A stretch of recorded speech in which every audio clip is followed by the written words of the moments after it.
Kashmir premiere league, खेलो आजादी से। अस्सलाम वालेकुम नाज़रीन, मैं हूं आपकी होस्ट जारिया खान और आप देख रहे हैं खेलो आज़ादी से। नाज़रीन, उम्मीद करती हूं आप सब खैरियत से होंगे। और आज जिस मेहमान शख्सियत से मैं आपको मिलवाने जा रही हूं, उन्होंने अपनी ज़िंदगी का तवील अरसा बैरून मुल्क गुजारा और 2017 में पाकिस्तान वापस आने का फैसला किया और तब से लेकर अब तक पाकिस्तानियों के लिए बेतहाशा मेहनत और जद्दोजहद कर रहे हैं। जी हाँ, मैं बात कर रही हूँ chairman SRG group of companies के मालिक जनाब सैफुर रहमान नियाजी साहब की। चलते हैं, करते हैं उनसे कुछ बातें और जानते हैं SRG KPL के बारे में उनके क्या तासुरात हैं। अस्सलाम वालेकुम सर, कैसे हैं आप? वालेकुम सलाम, अल्लाह का बड़ा शुक्र है। आप सुना? बिल्कुल ठीक ठाक। ये बताइए, पाकिस्तान आने का ख्याल कैसे आया जबकि आप बाहर बहुत अच्छी लाइफ गुजार रहे थे? बिल्कुल आपने सही कहा कि 30 साल से ज़्यादा मैंने दियार गैर में गुजारे हैं और हर नौजवान का ये ख्वाब होता है कि वो यूरोप में जाए, अमेरिका में जाए और वहाँ पे अपनी लाइफ गुजारे। जो काम हम 30 साल में दियार गैर में रह के दूसरे मुल्कों के लिए कर रहे हैं, हमारी अपनी मिट्टी का, अपनी मदरलैंड का हम पे सबसे ज़्यादा हक़ है और ये चीज़ हमें यहाँ लेकर आई और उसके लिए हम 2018 से यहाँ पे और फिर सारी एक्टिविटीज़ हम यहाँ पे कर रहे हैं। तो फैमिली और फ्रेंड्स का फिर क्या रिएक्शन था वापसी पर? वो तो ये कहते हैं आप पागल हो, इतनी लग्जरी लाइफ छोड़कर आप यहाँ आ गए हैं। सबसे ज़्यादा सुकून जो है ना अपने मुल्क में मिलता है। जिस मुल्क में भी हम रहे हैं, यूरोप में रहे हैं, मिडिल ईस्ट में रहे हैं, फार ईस्ट में रहे हैं, जो कुछ भी आप कर लेना, वो कहते हैं ना भी अंदर की तशनगी रहती है कि सुकून नहीं होता। सुकून अपने मुल्क में रहकर जितनी भी स्ट्रेस है, जितनी भी टेंशन हैं, जितने भी मसले मसाइल हैं, कम से कम हर तरफ अपनायत तो होती है ना, चाहे वो फैमिली है, चाहे फ्रेंड्स हैं, सबके पास, सबके साथ जो रिश्ता होता है ना, वो दिल का रिश्ता होता है, लगन का रिश्ता होता है। तो वहाँ यूरोप में और बाहर के ममालिक में तो एक बनावटी ताल्लुक़ होता है, एक ताल्लुक़ जो है ना बिज़नेस का ताल्लुक़ होता है, एक स्टेटस को का ताल्लुक़ होता है। लेकिन यहाँ पे जो है ना, जो भी आपके साथ लड़ते हैं, मरते हैं, दुख दर्द बांटते हैं, नाराज़ होते हैं, शिकवे शिकायत करते हैं, उनके अंदर एक अपनायत होती है। तो मौजूदा सेटअप के साथ साथ आप चाहेंगे कि किसी और फील्ड में भी कोई अपनी कारकर्दगी दिखाएं, कोई परफॉर्मेंस दिखाएं? 2018 में जब मैं आया था तो पाकिस्तान में सबसे ज़्यादा KPK मुतासर था और स्वाबी में हमने प्रीमियम लीग करवाई थी, यासिर शाह के वहाँ पे टूर्नामेंट हमने करवाया था और फॉरेन इन्वेस्टर को मैंने ये दिखाया था कि मैं ख़ुद वहाँ पे गया हूँ तो यहाँ पे कोई बम धमाके नहीं होते, यहाँ पे पीसफुल कंट्री है, पीसफुल है। और फिर ओपनिंग सेरेमनी पे भी गया, फाइनल सेरेमनी पे भी गया, फिर दूसरे साल भी कराया। अभी यहाँ पे भी हमने डिसेबल किड्स के लिए भी हम बहुत एक्टिविटीज़ कर रहे हैं। इस्लामाबाद में जो 2 अगस्त से लेके 4 अगस्त तक व्हील चेयर कम्पटिशन हो रहा है, उसको हमने टोटली स्पॉन्सर किया है। और सिर्फ एक क्रिकेट फील्ड नहीं, वॉलीबॉल है, फुटबॉल है, किसी जो रीजनल टूर्नामेंट्स हैं उनको भी हम सपोर्ट करते हैं। उसकी वजह यह है कि किसी भी मुल्क के अंदर अगर आपने सेहतमंदाना एक्टिविटीज़ जारी रखनी है, आपकी ग्राउंड्स आबाद होंगे तो आपके अस्पताल वीरान होंगे। इस नज़रिए के तहत हम नौजवानों को सेहतमंद एक्टिविटीज़ खेलों के मैदानों में लेके आते हैं कि वो जो डिप्रेशन का शिकार है, जो जॉबलेस है, जिसके पास जॉब नहीं है, जिसके पास करने को कुछ नहीं है और हमारे पास बेपनाह टैलेंट है, उस टैलेंट को उभारने के लिए हम बिला तफरीक किसी एक शहर, किसी एक सूबे या किसी एक जमात के लिए नहीं, हम सब पॉलिटिकल पार्टीज़ के साथ मिलकर काम करते हैं। किसी को हम स्पेशल एक वो नहीं डिफ्रेंशिएशन नहीं देते कि जी ये हमारी पार्टी है। सारा पाकिस्तान हमारा है और पूरे पाकिस्तान के लिए हर सूबे में हम एक्टिविटीज़ कर रहे हैं। KPK में भी कर रहे हैं, सिंध में भी कर रहे हैं, कराची में भी हमने की, यहाँ पे पंजाब में भी की, हर सूबे के अंदर। अभी पेशावर में हमने एक फ़ुटबॉल का टूर्नामेंट ऑर्गेनाइज़ किया था, उसको भी हमने टोटल स्पॉन्सर किया। तो करियर का आगाज़ कैसे किया था, जॉब से या बिजनेस से?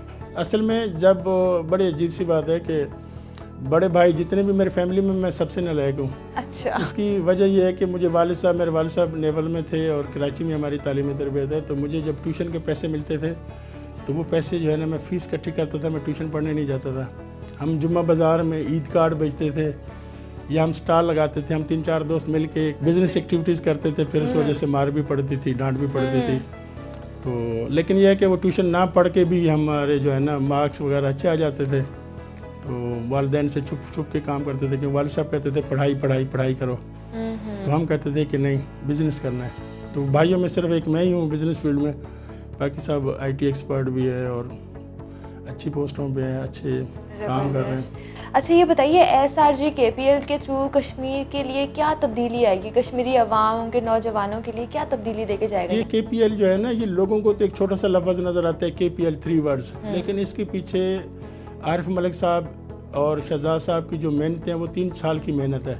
और इस कश्मीर काज के पीछे हमारे प्राइम मिनिस्टर इमरान खान की क्या कोशिशें हैं या शहरयार अफरीदी साहब की क्या कोशिशें हैं।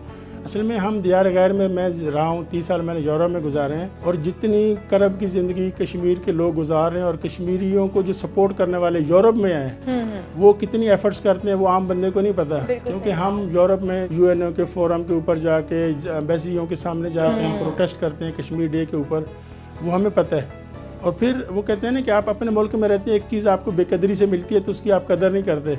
तो जो लोग एफर्ट्स करके हासिल करते हैं उनको इस चीज़ का ज़्यादा एहसास होता है और उनको पता होता है। और ये आप कश्मीरियों से पूछें जो यूके में बसने वाले हैं, यूरोप में बसने वाले हैं, उनके लिए KPL का क्या मकसद है और KPL के लिए वो क्या करना चाहते हैं। स्पोर्ट्स की बात हो रही है तो ये बताइए, बचपन में किस किस्म के खेलों में इंटरेस्ट होता था? बचपन में अगर हम मियाँ वाली की बात करें तो कबड्डी और गुल्ली डंडा। अच्छा, बिल्कुल डिफरेंट शौक थे आप। यार गाँव देहात में तो यही चीज़ें होती है ना, गुल्ली डंडा होता है या फिर कबड्डी है। कबड्डी बहुत शौक से खेलता था। अच्छा।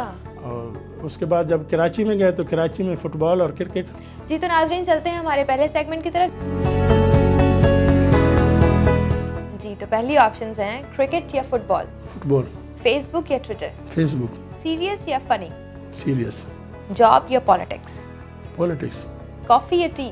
Always T. सनसेट या सनराइज? सनराइज। मियाँ वाली या लाहौर? मियाँ वाली। मियाँ वाली के बारे में कुछ बताइए, क्या यादें हैं?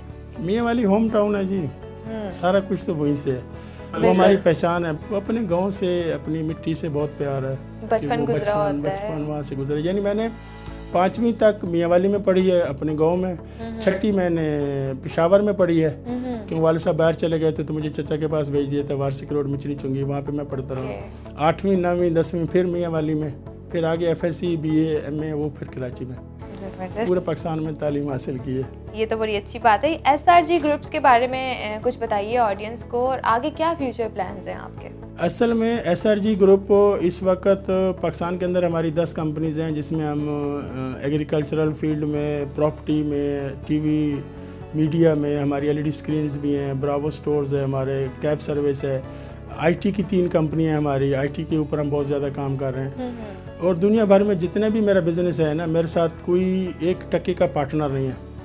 जितने मेरे बिजनेसेस हैं 28 कंट्रीज़ में मेरा सेटअप है, बिजनेसेस हैं। पाकिस्तान के अंदर 6000 प्लस स्टाफ है हमारा, रिवॉल्ट बाइक है हमारा, कोमेट ट्रांसपोर्ट सर्विस है और हमारी अपनी एयरलाइन आ रही है।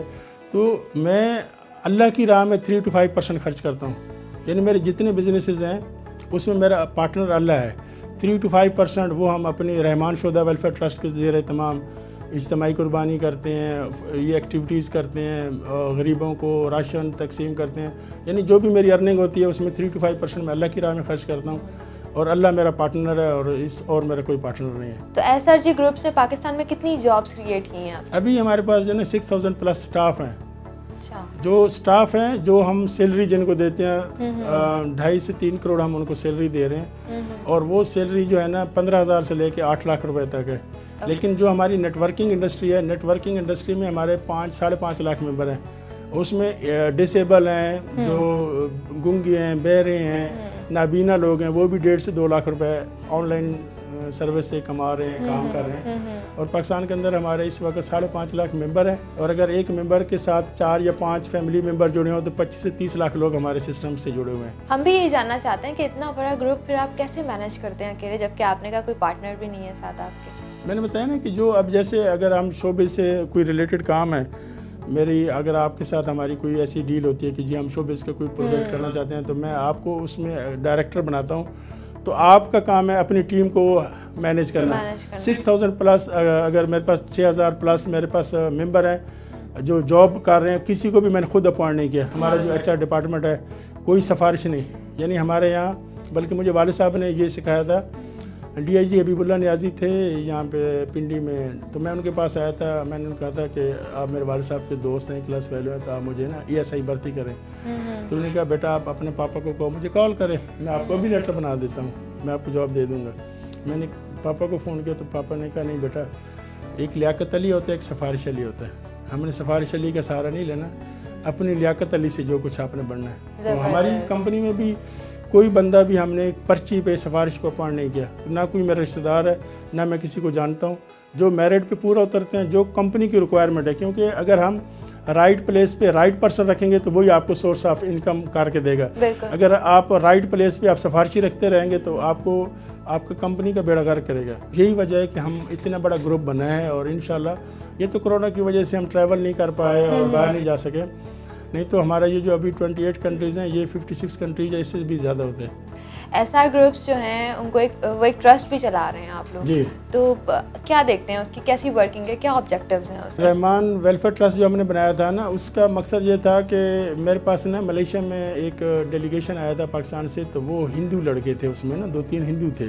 अच्छा। तो उन्होंने कहा कि जी हम थरपारकर से आए हैं और हमारे इलाके में पानी नहीं होता, तो हमने थरपारकर में समर प्लांट लगाए, वहाँ पे मसाजिद बनाई, पेशावर में हमने मसाजिद बनाई, उकाड़ा में हमने यतीम खाना बनाया, और मलेशिया में भी ना हम एक हर साल ना यतीम बच्चों के साथ ऑर्फन हाउस में उनके साथ रमज़ान में डिनर करते थे। मैंने कहा था कि इंशाल्लाह नेक्स्ट ईयर ना हमारा अपना ऑर्फन हाउस होगा, तो हम मलेशिया में भी एक ऑर्फन हाउस बना रहे हैं, यहाँ पे भी।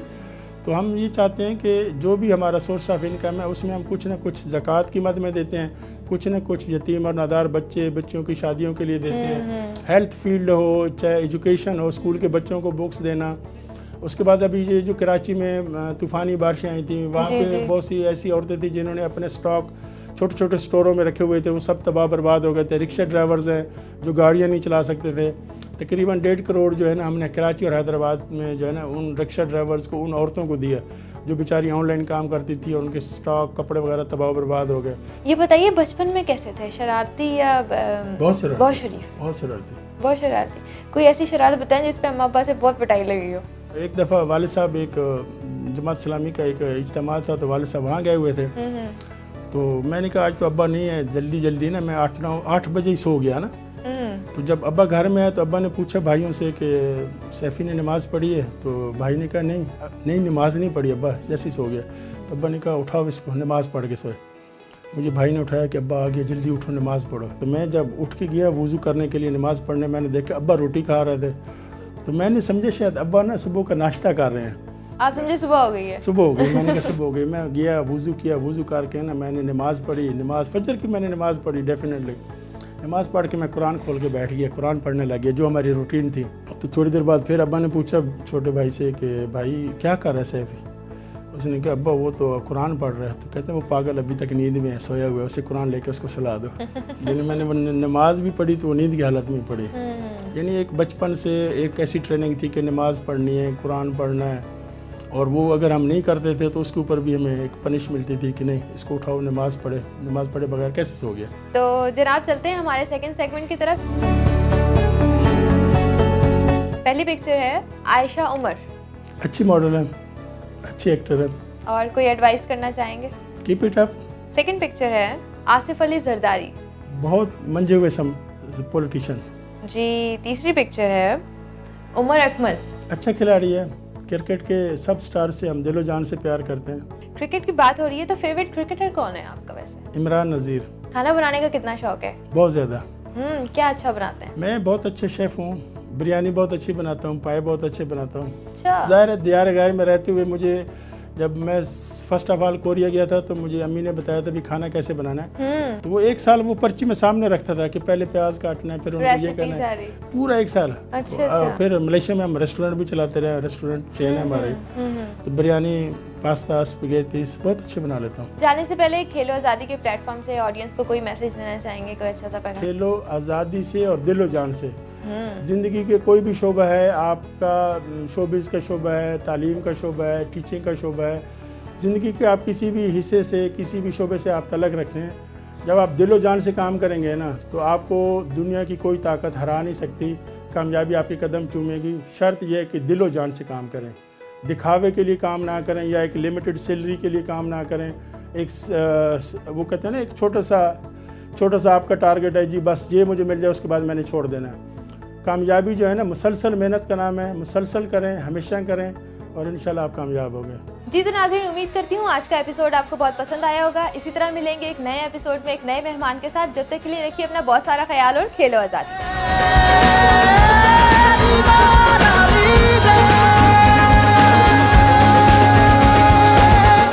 कश्मीर प्रीमियर लीग, खेलो आजादी से। Cricket Codes.